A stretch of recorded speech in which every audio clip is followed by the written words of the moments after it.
Good morning, everybody. Welcome to another episode of Hawk Blogger Mornings. This is Brian Nemhauser, and we have a special guest today. Mike DiRocco will join us as we talk about this Jaguars versus Seahawks breakdown. We get to talk to Mike today. We'll get to talk to Mike Sando on Friday, as we always do. So all the mics, all the time here on Hawk Blogger Mornings. Mike, first of all, how are you doing this morning? I'm doing great. How are you? I'm doing really well. And as this is your first time on the show, tell us a little bit about yourself. How did you get into this line of work, and how long you been covering the Oh, Jags? wow. I've been covering the Jags since 2013 for ESPN. Before that, I covered the University of Florida for ESPN and the Florida Times Union newspaper in Jacksonville for another 13 years. I covered the good Gators. I covered Tebow and Meyer, and they were winning national titles, and the basketball team winning 2 national titles. So I had a good run covering Florida. I guess I was paying for it now with the Jaguars and how terrible that franchise has been. But and I've always kind of wanted to do this ever since I was in high school. So it's really, right out of college, got a job, and just kind of, what is that, like 30 years later, here we are. Amazing. Well, we appreciate your time, and this has been a special start to the Jaguars season, especially as someone who's probably seen a lot of not so special starts to Jaguar seasons. I think it's not since like 2000. I was looking this up before 2007, maybe, that the Jaguars have had a 4-1 start to the season. People have got to be thrilled after the big Monday night win against the big bad Kansas City Chiefs. Yeah, the atmosphere in town. I covered the 2017 team here and the 2022 team, the two teams that made the playoffs while I've been on the beat. And the atmosphere around those teams is what I'm seeing in town right now. This town embraces a winner.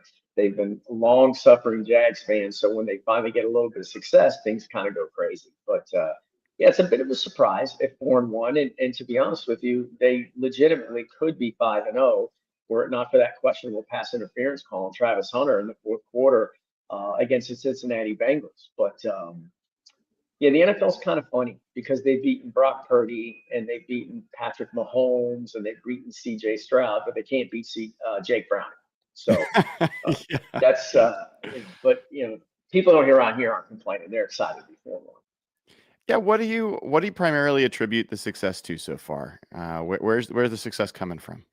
Well, I mean, obviously, you can see they lead the league in turnovers, 14, which has been a huge, huge help to this franchise for sure. And they've been a better run defense team than that was especially a concern around here. They thought that was going to be a huge weakness, but they added some guys and it sort of solidified that a little bit. And then, Liam Coen has changed the culture in a relatively short time. Sometimes that takes a while. But the first thing he said when he got in here was this is going to be a mentally and physically tough team. And if you take a look at the 5 games they've played, they've been either more physical or as physical as the teams they've played. I mean, they went out to San Francisco and they out physical the San Francisco 49ers. And that means you're able to run the ball. You get punched in the mouth, you punch right back. You don't wither, which, if you've watched this team the last year and a half, the second they faced any kind of adversity, they would, go crawl into a shell, and they're not doing that this year. So, Coen has brought an attitude to this team a little bit, which is kind of what I wasn't expecting that just because he's never been a head coach before. And you just kind of wonder, how is he going to be in front of the team? Are they going to embrace him? Are there going to be a bunch of guys here that are like, here we go again, another head coach and another philosophy, and let's see what happens? But they've really embraced it, and it's been a huge, huge help. Yeah, I'm curious. Obviously, Liam Coen made some headlines for the post-game interaction with Robert Saleh, who, interestingly, I think was maybe next man up if Liam Coen hadn't doubled back to this job. And there's a lot of interesting ripple effects that would have happened if Robert Saleh had ended up in Jacksonville instead of Liam Coen. But how did fans kind of react to that interaction? Because I can see different ways that they could see that. They loved it. They absolutely loved it. I mean, it's not a good look I mean, I think everybody involved knows that. But this franchise, the thing you got to understand about the fan base of this franchise is they have this massive inferiority complex, and in part it's kind of warranted. I mean, people around the country take shots at the franchise all the time. Oh, they're going to move to London. Oh, they don't have fans. So they get a little bit sensitive. So when they get somebody like Liam Coen, who is basically, for lack of a better term, we get a lot of Gator fans here in Jacksonville. He's sort of like Steve Spurrier, where he's not Hmm. BS, and he's going to say what he says, and he's going to do what he does, and you can either like it or not, but he's not going to change who he is. And the fans here really kind of embrace that, sort of like the underdog mentality a little bit. And they absolutely, he can do no wrong right now. They absolutely love him. There's another name on the coaching staff going a little deep. Grant Udinski, who was a guy the Seahawks were at least considering for their offensive coordinator position. Any like news on how that's been going with him so far? Yeah, it's been really. See, I was wondering what his role would be and how that would work. As an offensive coordinator who doesn't call plays, Right. that can always, that could be an issue here and there. But that has not been the case. He has really kind of worked with Trevor, especially on the understanding of the offense and making sure that he's got a full grasp on what he's seeing. This is Trevor Lawrence's fourth offense, if you count what he played in at Clemson, in the last 6 years. So his head's kind of spinning a little bit, or it was anyway. And, Udinski knows this offense. He's part of the tree and has really kind of helped Trevor with the understanding of the offense, especially when it comes to canning plays and coming up with what he's going to replace it with. And in terms of diagnosing what he's seeing pre-snap. So it's been a real huge help for Trevor Lawrence. I mean, Shane Waldron here has done a little bit of that with him too, but I think Udinski has kind of been the main guy. Yeah, there are a lot of Seahawks connections, Yeah. indirect and direct on in this matchup. So let's talk about Trevor Lawrence a little bit. And this is like obviously a highly touted prospect has kind of had a not as exciting of a career as I think many had hoped. And on one hand, you look at him and you say, all right, they're winning, so he must be playing well. He made some big plays down at the stretch in the Chiefs game. On the other hand, he's got 6 touchdowns, 5 interceptions, seems to have trouble getting a playoff at the line of scrimmage. What's going on? Like with that in particular, why can't they get a playoff? Like that seems crazy to me. Well, part of it is, again, the new offense. So there's you know, a little bit of a lag there. You kind of expect him to there. Now we're 5 games in, so it should really kind of stop happening. But he's also having to make sure guys are lined up correctly, and he's having to call guys in motion a little bit. So there doesn't seem to be a complete and 100% in terms of everybody knows where they're supposed to be at the right moment at the right time. So he's having to deal with a little bit of that. So that's part of it, especially, he's had to line up Travis Hunter a couple of times and bring him in motion. So that's not an excuse. You got to get that stuff done without question. Um, but, sometimes the plays have been a little bit slow coming in, apparently, which again, it's a new head coach. So a guy adjusting to that for the first time. So, you expect a little bit of, uh, malfunctions, I guess is the best way to put it. But as far Mm-hmm. as Trevor Lawrence playing, Monday night, if you guys watch that game, that is the full Trevor Lawrence experience. Man, he can do some crazy things. That throw to Brian Thomas on the final drive down the sideline may have been the best throw he's made in his career. I mean, that was just a phenomenal throw. And you get that. But then you also get a couple of decisions about why are you throwing there? The play before, I think the touchdown, he throws it to the back of the end zone on Brian Thomas, and Brian Thomas is really covered. And luckily enough, they got the pass interference penalty. But then you also he stumbles when he's coming back after his foot gets stepped on, and then he gets up, and then he falls again, and that's the full Trevor Lawrence experience. There's going to be a ton of stuff going wrong. There's going to be a ton of stuff going right. And then he flashes that ability that made him the #1 overall pick. And you just go, boy, if you could just get that all the time and eliminate some of the other stuff, you'd have a heck of a football player. But in terms of his knowledge of the offense, it's Liam Coen has praised it continuously. He's got a great understanding of what he's seeing.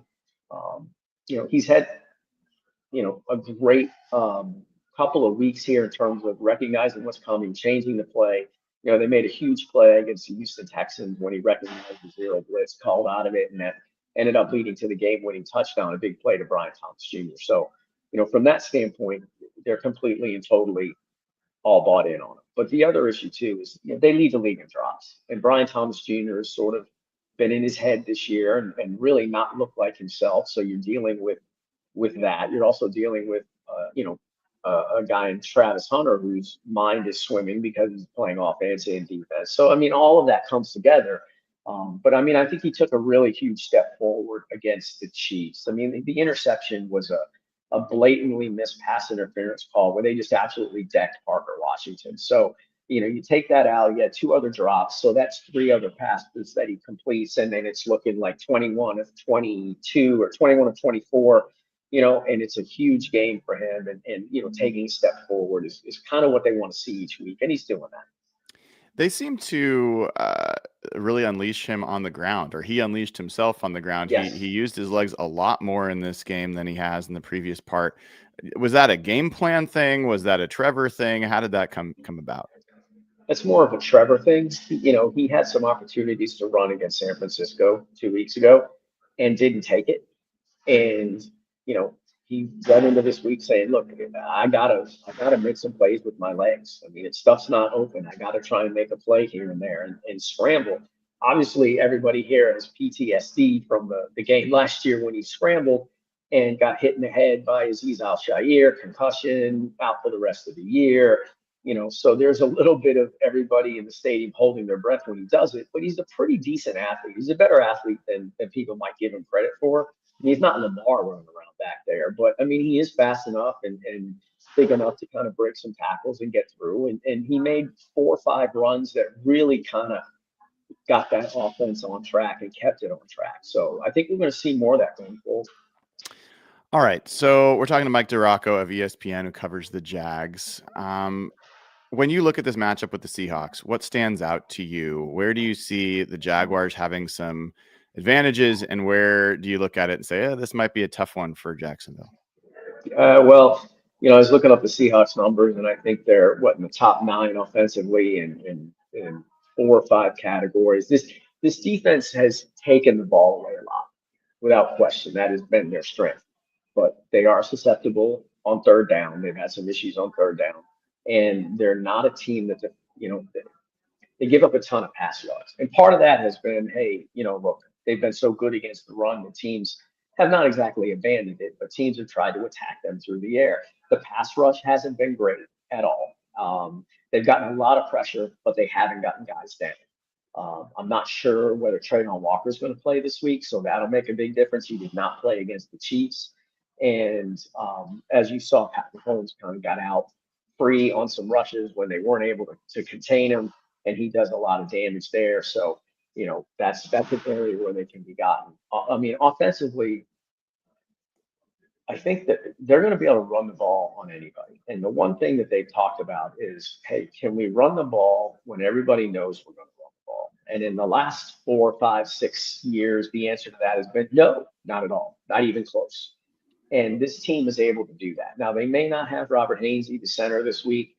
So that would mean Jonah Monheim, the 7th or 6th round pick, might have to make a start. But he came in that game against Kansas City the other day, and they didn't look any different. He held his own. He had Chris Jones one-on-one, I think, on the play that Trevor Lawrence fell. Eventually, he got up and scored the touchdown. And, they chipped a little bit, but he had Chris Jones on that play and did a solid job against them. So, they have a lot of confidence in that kid. So if they run the ball, which is what they really want to do, and that's their identity, that's that physical toughness, you set that obviously with your offensive line. And I think that they can have a good day on the ground against the Seahawks.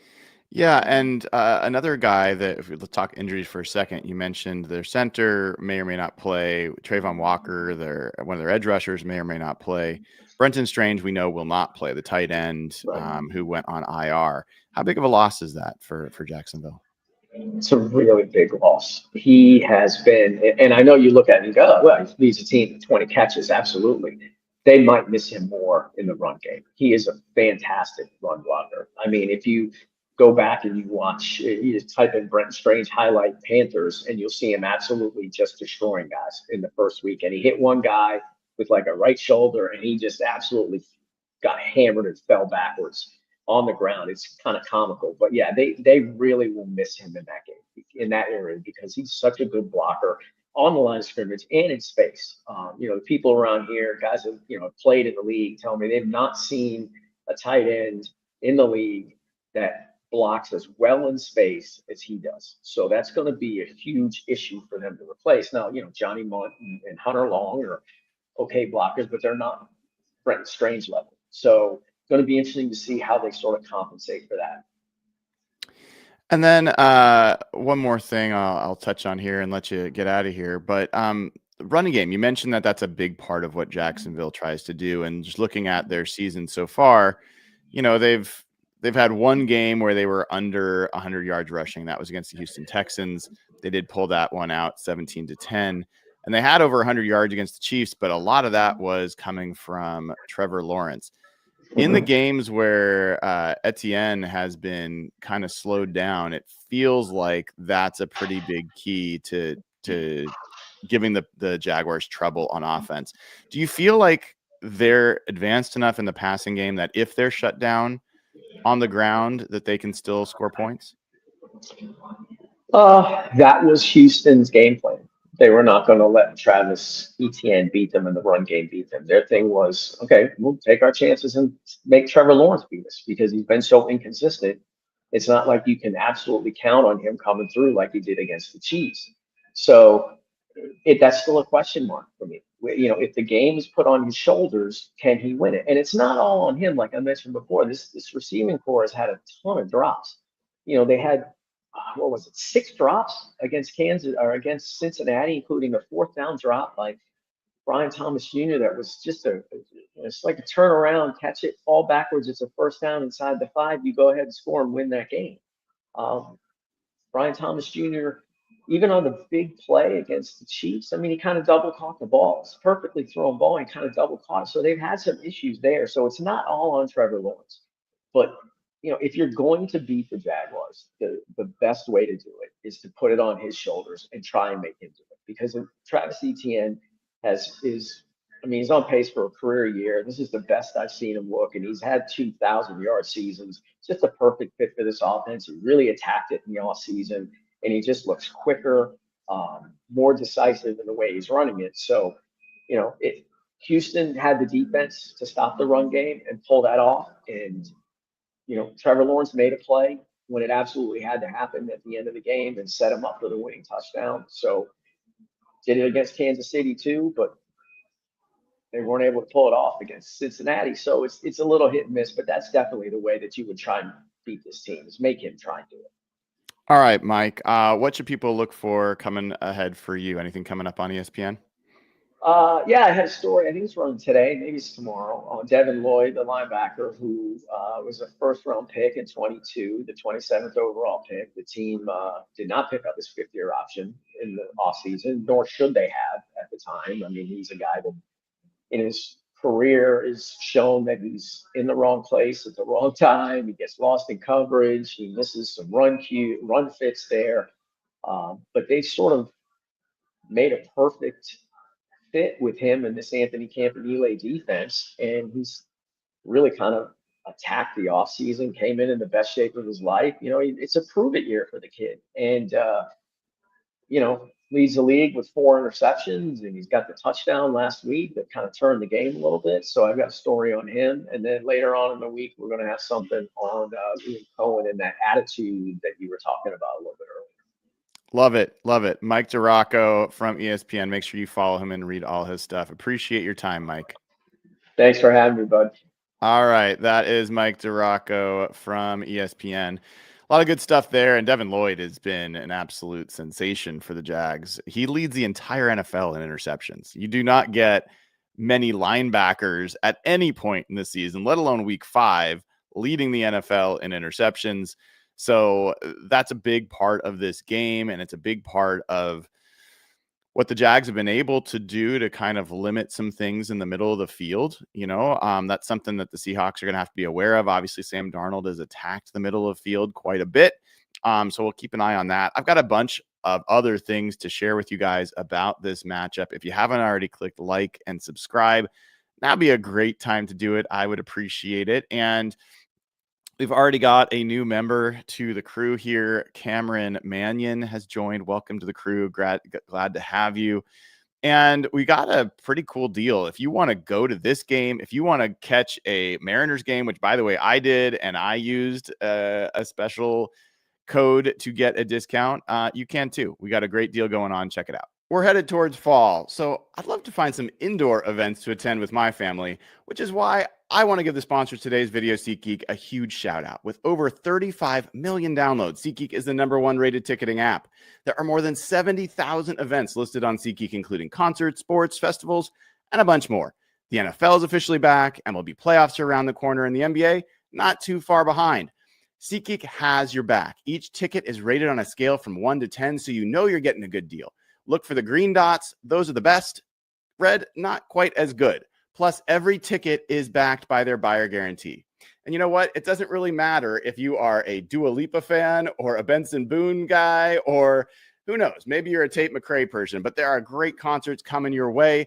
Find them on SeatGeek. And I have a code for you guys. You can use code HawkBlogger10 for 10% off your next set of tickets at SeatGeek. That's 10% off any tickets with promo code HawkBlogger10. Make sure you click on the link in the description to download the app and have the code automatically added to your account so you can use it later. Thanks, SeatGeek. Awesome deal. Click the link, get the deal. Any ticket you want, you can find on SeatGeek and get a nice discount to boot. Great deal there. Also, download the Sleeper app. Great place to follow fantasy sports, follow everything going on in Major League Baseball. NBA is about to get going. And as of now, they got an even better deal than normal. You can get a free $20 without even making a deposit. Plus, first-time users can receive up to 100% deposit match with a $100 deposit. Use promo code HAWKS, and you'll get that match on your first deposit. Terms and conditions apply. See Sleeper's terms of use for details. Currently operational in over 25 states. Check out Sleeper today. All right. So I'm going to go a little bit sideways for a second on this, because I've got something that I see differently than other people. And I just have to, I have to put this up here. So that last play that Trevor Lawrence made that everyone's freaking out about, like the best throw of the year or whatever, like we've heard. So here's my view of that play. The guy is Brian Thomas Jr. is absolutely covered. Like, he is absolutely covered. And this player, 39 here, makes what I think is a Reek Woolen level poor decision play on the ball in the air. He's got him covered. You go all the way through this a little bit farther. I can't play it because I'll get a ding. But the guy starts jumping, and he's jumping backwards. The ball's going this way. This isn't a great throw. Like, it's a fine throw. It's an on-target throw. But this throw should have at minimum been broken up, and I think it should have been picked off. So, like, I get it. I understand why people are celebrating, like, making a throw like that while there's a player in Trevor Lawrence's face. But I just see that play pretty differently than other people. I mean, this guy, like, look how bad of a decision he made, how far he ended up from the ball when he started out like 2 steps earlier, like right in Brian Thomas's lap. So I just, I don't want to rain on everyone's parade. I thought Trevor Lawrence looked completely mediocre in that game against the Chiefs. I thought the best thing that Trevor Lawrence did in that game was use his legs and run the ball. And honestly, that's the thing as someone who's following the Seahawks, I would want to keep an eye on, because that's been an issue for Seattle pretty much all year. So if he continues to do that, that's, I think, a bigger threat to me. Now, I will say, I did call that a Tariq Woolen-esque play on the ball. Tariq Woolen plays on the Seahawks. So if they, until he makes those plays, he's going to be someone that they might feel like they can pick on with that kind of stuff as well. I do want to get to some of the lineup stuff that we talked about and or that was mentioned there, and why it's kind of a big deal. So Brenton Strange, the tight end for the Jags, does lead them in receptions. So he's a big part of the passing game. He's a big outlet for Trevor Lawrence, and he's their best run blocker. He's a better run blocker than their offensive lineman. And so he's out. He's on IR. That's a really, really big loss for them. Losing their starting center, Robert Hainsey, who they just added this year and was a big part of setting protections and feeling like they were feeling really good about his contributions, sounds like he's probably going to miss this game. Now, Jonah Monheim is a rookie out of USC. I happened to see him play in at the Senior Bowl in Mobile. Excuse me, my voice still has not recovered. Maybe I'm getting sick. I don't know. And I was pretty impressed with Jonah Monheim. I think he is physical. He's a better pass protector than I think he is a run blocker. And I don't think he's going to get necessarily overwhelmed in this game. I think he's got a lot of toughness. I saw that in those matchups in Mobile. I won't give him a lot of credit for blocking Chris Jones on that final play for the Jags, because Chris Jones just stood up and watched. Like, he didn't do anything. So that was a really terrible rep from Chris Jones. I wouldn't really credit Jonah Monheim for doing anything special there. But yeah, I think that's going to be potentially something to keep an eye on in terms of setting protections. Would probably be the biggest thing I would think about as far as the impact of Monheim. Now, Trayvon Walker, he's one of their best pass rushers, and they have Josh Hines-Allen on the other side, who is, I think, I want to say like 5th in the NFL in pressures. So if they get Trayvon Walker back, that's a big get. If they don't, that's going to make it easier for the Seahawks in the passing game for sure. Eric Armstead is a player that Seahawks fans know from his time with the 49ers. He's still there and still productive. Generally speaking, like, the defensive line for the Jags is not world beaters. And one of the things just to keep in mind overall for the Jags defense and how highly they are ranked in so many places is the turnover stuff. So if you don't know this, and this is just a quick aside, EPA per play, which is everyone's kind of favorite new advanced metric, or it's new that it's their favorite. It's been around for a while, but that is heavily impacted by turnovers. So if you're turning the ball over on offense, your EPA per play is going to be negatively affected. If you're taking the ball away on defense, your EPA play is going to be positively affected. What it can hide, though, is your actual overall efficiency. And so success rate, I like to use as a, balance for EPA, because success rate is about whether or not you are getting the requisite yards on each down and how efficient you are on each down, both offensively and defensively. Case in point, the Jaguars are the Jaguars are 3rd in EPA per dropback in the NFL defensively. And that's really, really good. But they're 21st in success rate per dropback. Usually EPA and success rate are very closely correlated. When they're not, it is because of turnovers. And so this is a Jaguars defense that is heavily reliant on taking the ball away. When they don't, they're not very good. What do I mean by not very good? They're 21st in the NFL in yards per play allowed. They are 30th in the NFL in third down defense. The rushing defense that Mike was just saying was better than expected. They're 22nd in the NFL in yards per rush allowed, 24th in rush EPA. They're 27th in passing yards allowed. They're 29th in sack rate. So I think a lot of people look at this Jags defense and are like, whoa, this is a really good crew. And overall, they've performed that way from a winning perspective. But if they're not number one in the NFL in takeaways, this defense might be really bad. And I'm telling you, I don't care how good your defense is, you are not going to take the ball away 3 times a game, which is what they did in 4 of their 5 games so far this year.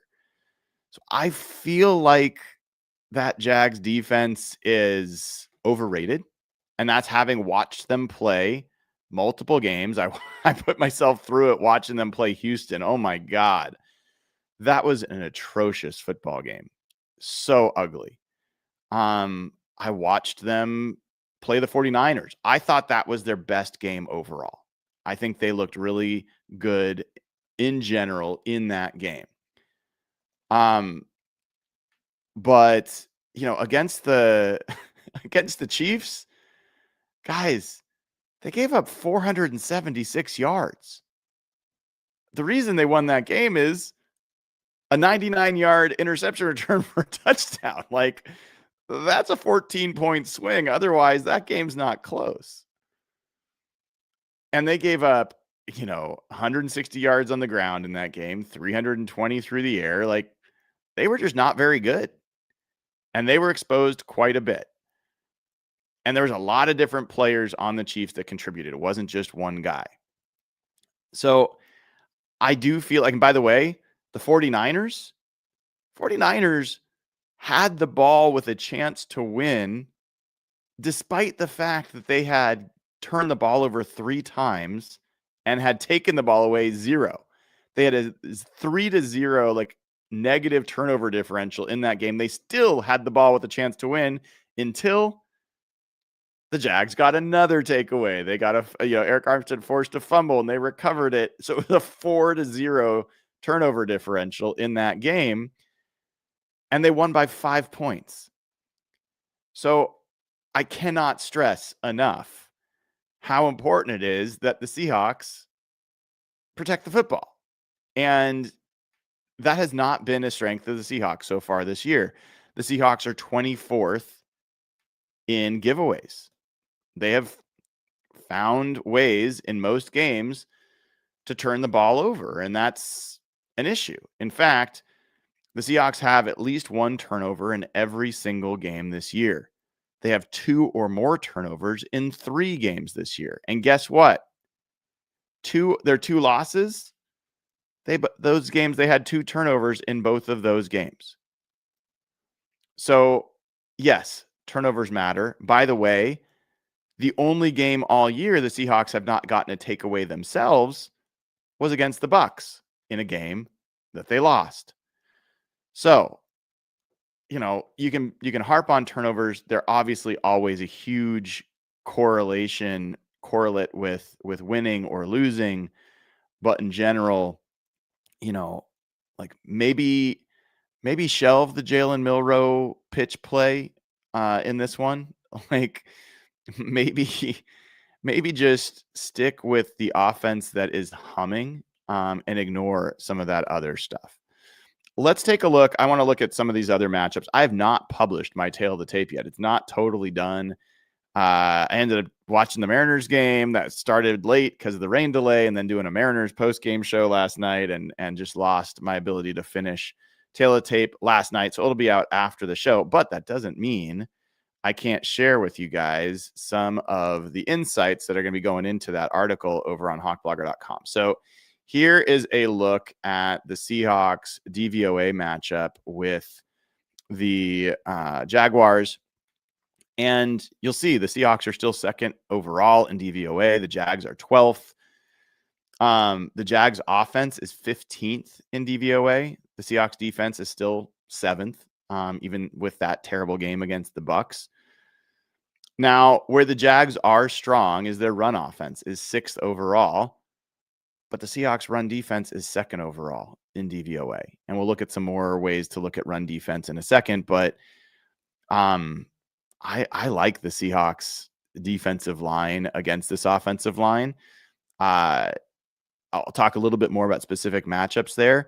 The Jaguars offensive line has been very good in having a low pressure rate. They're one of the best in terms of pressure rate. That doesn't mean they're not giving up pressures, and it doesn't mean they don't have weak spots. So we'll talk about that a little bit. The passing offense for the Jags, 17th overall in DVOA. The 16th, the Seahawks are 15th. So that's more of an even matchup. If the Seahawks, it's very hard to really assess the Seahawks pass defense when they've had so many different players in and out. You'd love to see some reps with Julian Love and Devin Witherspoon and Woolen all there and playing, and Nicky Manwari all there and playing. Don't know if that's going to be this week, but that's one to watch. Now, when the Seahawks have the ball, this is what I'm talking about when I mentioned some of these hidden numbers for the Jags.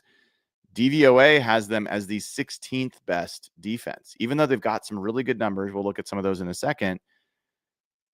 Middle of the pack in terms of that defense. The Seahawks have the 3rd ranked DVOA offense. When you get to the run defense, that's the 24th ranked DVOA run defense and the 8th ranked pass defense. The Seahawks have the number 1 DVOA pass offense in the NFL through 5 weeks. Also, special teams, Seahawks continue to have an advantage there. Number 1 special teams overall. And then as far as defending receivers go, you see that the Jags struggle in defending tight ends. They rank 26th in defending tight ends. The Jags are primarily a cover 3 defense. Cover 3 tends to leave seams open. If you remember, the Seahawks were a cover 3 team with Pete Carroll, and you'd see tight ends attack the seams. The safeties have to really be able to get to that. You try to get a linebacker who can get enough depth to kind of choke out some of those seam routes.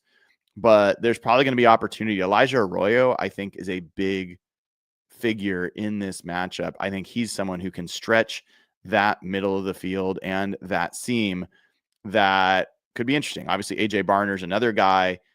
As much as I love AJ, he's not as much a seam stretcher.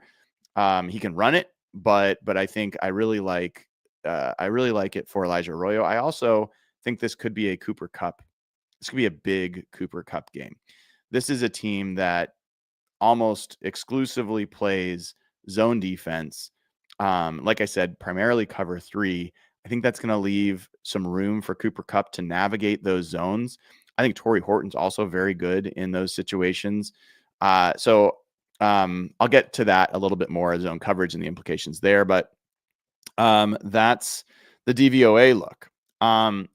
Now, even though Patrick Mahomes gained a lot of yards against the Jags on the ground, and you can say, oh, that's why they had 160 yards rushing. True. But both of the Chiefs running backs averaged over 6 yards a carry against the Jags defense. So that run defense is not nearly as tough as I think people might believe it is. So here is a look at when the Seahawks have the ball on offense. All right. Seahawks currently 5th in the NFL in points scored. Jags are 8th in points allowed. Look at the yards, though. The Seahawks are 9th in yards. The Jags are 23rd in yards allowed. Yards per play. Seahawks are 3rd in the NFL in yards per play. The Jags are 21st in yards per play allowed. So again, you're going to hear from a lot of places this is a nasty Jags defense, and they deserve some of that recognition. But I think there's a lot more weakness to this defense than people realize. Then you see EPA per play here. This is where the takeaways come in. So they're 6th in EPA per play because of that. Seahawks have suddenly become a top 10 third down offense. just kind of happened quietly because they started out 3-10 against the 49ers, but they were 6-9 against the Bucks and have come on strong there. Seahawks have been a good red zone offense, 5th in the NFL there. I will tell you this. I think the run game is going to be big in this one. I think the Seahawks can run on this Jaguars team. I think that, in fact, one of the things I want to look up, I haven't had a chance to do this yet, so you guys know how this goes. Give me a second to pull it up. I wanted to see how the Jags have done against wide zone. So let's take a quick look at run defense, and let's look at, well, at least it won't be wide zone, but we'll look at outside the tackles and how the Jags have done there. The Jags. Oh, interesting. Jags are 24th in the NFL in yards per rush allowed on outside tackle run. They allow over 5 yards per carry on runs outside the tackle. How does that compare to inside the tackles? Well, the Jags are 18th in the NFL in inside the tackle runs at 4.1, but that's a full yard difference on outside the tackle runs. That's just something to kind of put away. But I feel like the Seahawks run offense really started clicking a little bit last week against the best run defense in the NFL with the Bucks. And the Jaguars are not the best run defense in the NFL. So let's see if that offensive line can kind of keep that momentum going and see if they can get the run game. I feel like this might be the game where we start to see the run game get untracked a little bit more. Now, you don't want to forget the passing offense. This is obviously one of the most efficient passing offenses in football. It is still one of the most explosive. Second most explosive passes in the NFL. They are the highest explosive rate. They are one of the lowest pass attempt teams. That's why they can be second in total explosive passes, but first in rate of explosive passes per dropback. The sack numbers here are interesting. Would you believe the Seahawks are 8th in the NFL in sack rate allowed on offense? For all the people that are just like ready to throw Anthony Bradford into the river, the offensive line has managed to be top 10 in sack rate allowed. Be careful before you start making changes there. Even as much as he struggles in pass protection, it could get worse.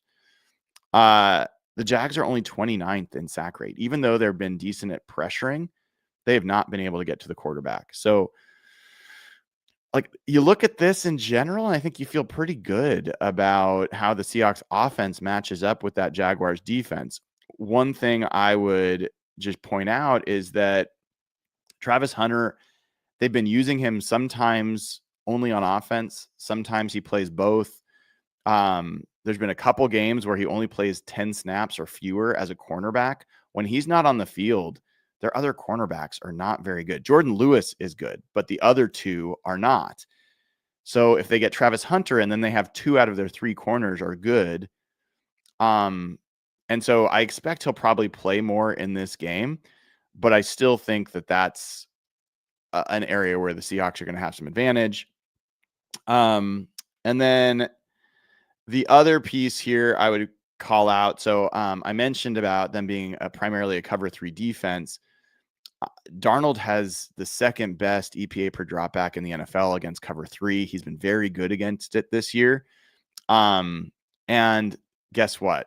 Seattle has the best 12 personnel offense in football. That's 1 running back, 2 tight ends. Jacksonville has had trouble against 12 personnel this year.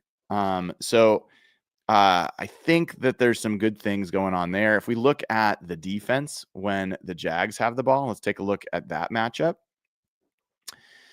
You've got a Jaguars offense that I'm sorry, I don't respect that much. I think that they are, what's the best word for it? They're rugged. I give them that. I think they try hard, but it's not pretty watching that offense run. And when I look at, Travis Etienne is a huge heartbeat for them. If he is slowed down, which the Seahawks, let's do a quick look at every running back that has faced the Seahawks so far. Give me a second. I'm going to pull this up and we're going to look at actually how each running back has done against the Seahawks. And I don't think it's very good. So let's look at everyone that has at least one rush attempt. Let's look at player. Let's say that they are position running back. Okay. We're just going to look at running backs.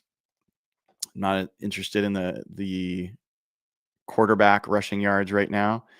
And then we'll see the opponent being the Seahawks. Does anybody have 5 yards per carry against the Seahawks this year? All right. So every running back so far this year, the most yards the Seahawks have given up to a running back was 69 yards to Christian McCaffrey in the first week of the season. That was on 22 carries for 3.1 yards per carry. The most anyone's averaged against the Seahawks was Trey Benson, who had 4.4 yards per carry on 8 carries. He only had 35 yards in that game. There has not been another running back after Christian McCaffrey's 69 yards to even gain 50 yards against the Seahawks. Okay, so let's look at Travis Etienne. He's only had one game where he's been under 50 yards. That was against the Chiefs. And, Jacksonville managed to do okay in that game. But offensively, that was one of their lower performing games. They only had 319 yards in that game. And if you look at Trevor Lawrence in that game, he ends up 18 to 25, 221 yards with a touchdown. And the biggest play was that one I showed you guys that for my money, that should have been at worst tipped away and realistically should have been picked off. So I don't know. I don't see, there have been a lot of drops. That's something where if you're a Jaguars fan, you can feel a little bit more optimistic that maybe if those guys start making those plays, that improves. Now you got Brenton Strange out, who is their number one leader in receiving, leader in receptions, and their best run blocker. So I feel like the Seahawks match up pretty well against this team. It will depend on who's healthy, right? Julian Love being in there or not is a big deal. Devin Witherspoon being in there or not is a big deal. The tackling is a big deal. Travis Hunter can make you miss. And defending Trevor Lawrence running the football. Those are the things that if I'm looking at this matchup, I'm paying pretty close attention to. If you want to see where the Jaguars have the biggest advantage, you look for the red bars here. They are 5th in the NFL in sack rate allowed. That's good. The Seahawks are 17th. Not good in sacking the quarterback in that regard. But when I look at, when I look at pass blocking for the Jaguars,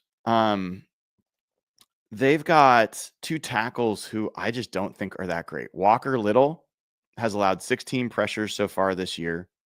And if we look, let's take a quick look just positionally at that. If we go to pass blocking and we just go to tackles and we see who has allowed the most pressures this year, we get to Walker Little is tied for 8th most pressures allowed in the NFL. He's the left tackle. I think this is the week that Boye Mafe gets his first sack of the season, maybe more. And the guys that Walker Little is tied with in terms of pressures allowed, you're talking about guys like Kelvin Banks, Josh Connerly Jr., the rookie. Trey Pipkins, who's been a replacement. Guys with more are like Charlie Heck, who unfortunately seemed to do fine against the Seahawks. Cornelius Lucas for the Browns, another backup. So Walker Little has not been great this year for the Jags. And Anton Harrison, their other tackle, has given up 9 pressures. Everyone else has given up 7 or more. And so you look at that compared to the Seahawks, the most pressures anyone's given up on the Seahawks is Anthony Bradford, who's given up 11. So he's given up significantly fewer pressures than Walker Little, a tackle, and like the Seahawks, like they have a few guys that have given up 8 pressures, 9 pressures, 7 pressures, but like in general, that group has done a pretty good job. So, I mean,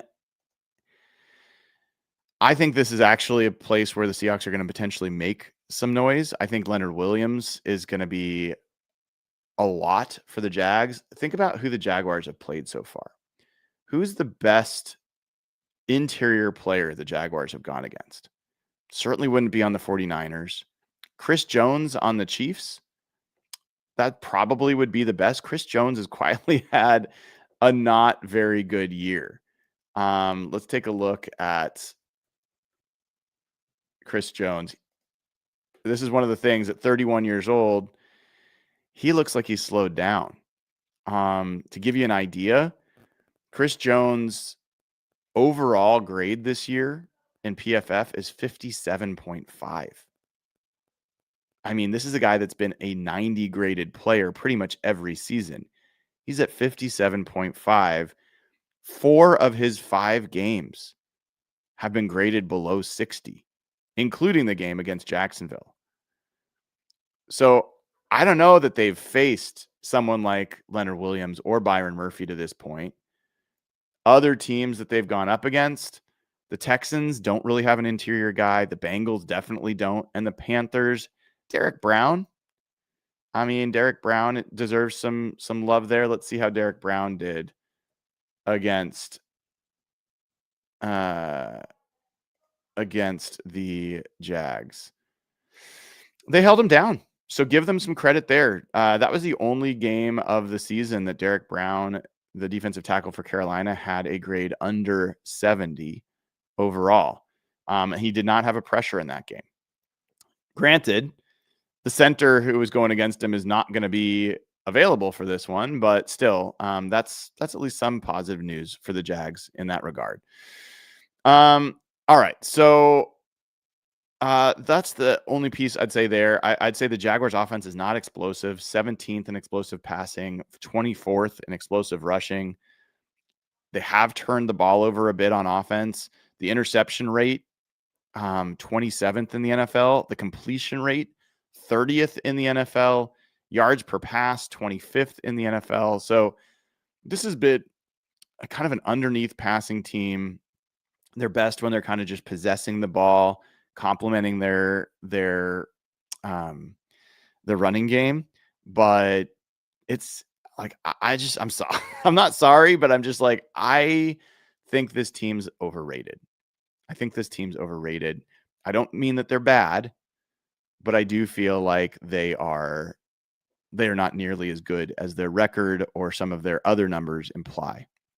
From a special teams perspective, last thing here, they've got a big leg kicker. So there's that. They have missed some field goals, and the Seahawks certainly have done that. They do have good punt returning. I think like Travis Hunter, like they've been able to get they're 4th in the NFL in yards per punt return. The Seahawks continue to be really excellent in return game. They are 2nd in the NFL in punt return, yards per punt return. They're 2nd in the NFL in yards per kickoff return. The Jags have been pretty good in covering punts, but not quite as good in covering kicks. So we'll see if the special teams can show up again in this matchup. So I think that I think that the Seahawks have a lot of advantages in this game, a lot more so than I felt like they'd have in the Bucs game. And in particular, I think the Seahawks defense is better equipped to contain this style of offense where they're so heavily run oriented and so not explosive through the air than they were to defend like the Baker Mayfield Bucs. And if the Seahawks defense operates well, the Seahawks offense is just right now it's just too hard to stop. To like the only thing like the game script for the Jags to win this is the same game script they've used to win for the first 5. It's running the ball and it's taking the ball away. If they don't do both of those things, they're not going to win this game. I think if they don't do one of those things, they might not win this game. So if you think the Jags can run the ball against the Seahawks, second best run defense in the NFL, if you think that they are going to take the ball away, then this is going to be a tough one. If you trust the Seahawks run defense and you're more worried about their pass defense, then I think this is a pretty good matchup. And it is one where they will be coming off a little bit shorter rest. They're coming off an emotional win. They're feeling pretty good about themselves. They see a team coming in here that's 3-2. I wouldn't be surprised if this is a game where they are not quite as amped as they were for that Monday night game. So we'll see. We will see. Folks, if you haven't already taken advantage of this deal at Simply Seattle, look at the hat. It's right there. Right there. So go to SimplySeattle.com, use code HawkBlogger15, get amazing, like the best gear there. It's really, really, really good. And it's awesome company. We're going to figure out hopefully some sort of charitable thing that we're going to do. We might even get some other programs going. So make sure you sign up, go to SimplySeattle.com, use code HawkBlogger15. And now they've unlocked this to be used over and over again. Before, it was such a good deal, they only allow you to use it once per person. For now, for at least a limited time, it is unlocked. So you can use this as many times as you want. Go there, load up on Seahawks gear, on Mariners gear, on Huskies gear, Storm, Sonics, whatever you love from Seattle sports. SimplySeattle.com is the place to get it. And go to jkboots.com/hawkblogger. Get the best boots you're ever going to own. Get a great deal there as well. I love my JK boots. They are amazing fall gear. Look great with jeans. These things are so tough and durable that forest firefighters use these. And we've worked with them to donate boots to Wildland Firefighters Foundation to make sure all the firefighters that are fighting forest fires are properly equipped. You can have these amazing boots and get a great deal at jkboots.com/hawkblogger. All right, everybody. That will do it for this episode of Hawkblogger Mornings. Tonight at 7 p.m., we will get Evan Hill and Nathan Ernst together to talk about this game again. I will be going to the VMAC midday to talk with Mike McDonald, some of the players. We'll see where things are going there. I look forward to seeing you all then. Until then, have a great rest of the day. Go Mariners and go Seahawks. Take care.